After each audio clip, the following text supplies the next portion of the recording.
अंबरज़ैदी सुना आपने? देखिए रूबिका, बहुत ही अहम मुद्दा है। मुझे लगता है इस पे जिस तरह से हमें एक तर्कशील इस पे एक चर्चा करनी चाहिए, उसकी शुरुआत बिल्कुल भी नहीं हुई है। चाहे हम वारिस भाई से लेकर अब बिलाल खान तक की बात करें, सभी की तरफ से बेतुकी बातें सामने आई हैं। महिलाओं को लेकर ये पूरा बिल आया है। महिलाओं के अगर हम लैंगिक न्याय की बात करते हैं तो उसमें एक ऐतिहासिक कदम है। इसमें हम जो रिजर्वेशन के अंदर रिजर्वेशन की बात की जा रही है, मुझे लगता है कहीं न कहीं जो जितनी भी पार्टियां इसमें विरोध दर्ज करा रही हैं, हालांकि 454 जो 2/3 मेजोरिटी से पूरा इसके पक्ष में वोट मिले, 2 वोट सिर्फ इसके विपक्ष में आए, जो कि मुझे लगता है नानुपुर के बाद, लेकिन मेजोरिटी ने वोट दिया।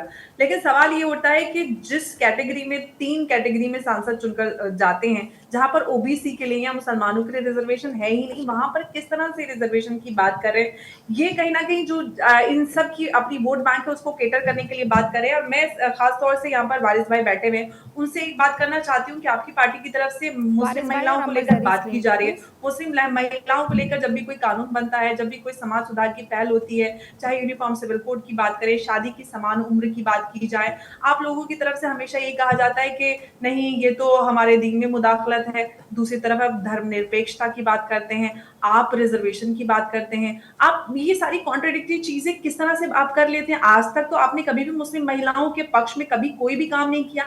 आपने ये बात कही कि हमने 30% से ज्यादा मुस्लिम महिलाओं को या अपनी पार्टी की महिलाओं को अपने टिकट्स दिए, लेकिन व्यवहारिक तौर पर बात करनी चाहिए कि यहाँ पर ये तो एक कंपल्शन हो जाएगा पार्टियों के लिए, जब अगर ये कानून का रूप ले लेता है आज राज्यसभा में इसके पारित होने के बाद। हाँ। लेकिन अब सभी पार्टियों से रूबिका ये सवाल करना चाहिए कि व्यवहारिक रूप से कितने पद पर संगठन में महिलाओं को उन्होंने रखा है, कितना आने का आगे मौका दिया है? आप वारिस भाई, शुरुआत आपसे। राष्ट्रपति हैं, आप सवाल कर रहे हैं, लेकिन व्यवहारिक तौर पर आपने जो एक प्रैक्टिकल सवाल पूछा है, इसका जवाब मैं सबसे 30-30 सेकंड में ले लेती हूँ। उससे पहले वारिस भाई 1 सेकंड बस, समीर चौगावकर इसमें कुछ जोड़ना चाह रहे हैं, फिर मैं आपका रुक कर रही हूँ। मैं तो ये कहना चाह रहा था रूबिका जी कि सब लोग कह रहे हैं कि ओबीसी के लिए, विपक्ष का कहना है कि ओबीसी को टिकट नहीं दिया, ओबीसी का रिजर्वेशन होना चाहिए।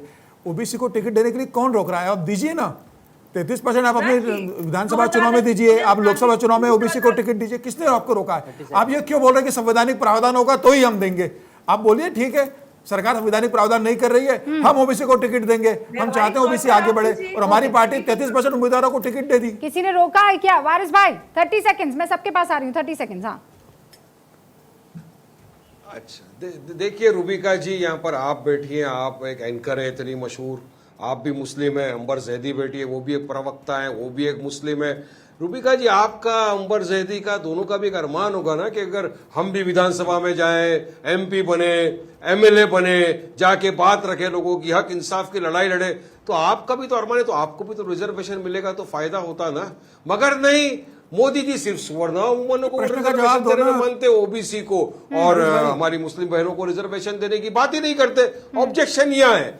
बात नंबर 2, अभी एक हमारी बीजेपी की महिला बहन बैठी थी प्रवक्ता, उन्होंने मुझे बहुत सारे नेशनलिज्म, पेट्रोलिज्म के सर्टिफिकेट देने की बात की, यहाँ तक के जिन्ना तक का नाम दे दिया। तो मैं उनको कहना चाहूंगा, मैडम मुझे आपके नेशनलिज्म, पेट्रोलिज्म के सर्टिफिकेट की कोई जरूरत नहीं है। बात नंबर 2, 1947 आजादी की लड़ाई में आप कहाँ थे? भाजपा या आरएसएस था क्या? आप तो ब्रिटिशरों के तलवे चाट रहे थे जब हमारे लोगों ने देश की आजादी के लिए अपनी जानें गंवाई, शहीद हुए, देश आजाद हुआ, और आपने कहा पाकिस्तान जाओ, आप चले जाओ पाकिस्तान बिना टिकट के, मैं आपको भेजता हूं।